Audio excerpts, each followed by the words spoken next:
Asiatic સિંહ જોવા માટેનો દાવો ખોટો છે। ગીરમાં 33 વર્ષ ફરજ બજાવનાર નિવૃત્ત એસીએફનું મહત્વનું નિવેદન। એશિયાટિક લાયન ગુજરાતથી ઉત્તરાખંડ પહોંચે તે શક્ય નથી। 4 રાજ્ય પસાર કરીને સિંહનું આ રીતે પહોંચવું એ અશક્ય છે। પતંજલિ યોગપીઠના આચાર્ય બાલકૃષ્ણના નામે સોશિયલ મીડિયામાં આ પોસ્ટ વાયરલ થઈ હતી। તપાસ કરતાં ફેક પ્રોફાઇલ હોવાનું સામે આવ્યું। પોસ્ટ એઆઈ ટેકનોલોજીથી મૂક્યાનું પણ સામે આવ્યું। આ વિસ્તારમાં કોઈ સિંહ જોવાની શક્યતા નથી તેવું અગ્ર મુખ્ય વન સંરક્ષકનું કહેવું છે।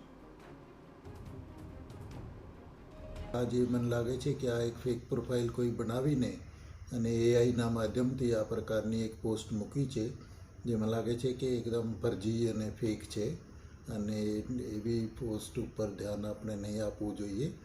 અને આમ પણ આ વિસ્તારમાં જોઈએ તો સિંહ જોવાની શક્યતા એકદમ નગણ્ય છે કારણ કે આ વિસ્તારમાં ક્યાંય સિંહ નથી અને એની આજુબાજુ પણ કોઈ ઝૂલોજિકલ પાર્ક પ્રાણી સંગ્રહાલયમાંથી કોઈ સિંહ આવ્યું હોય એ પણ શક્યતા નથી।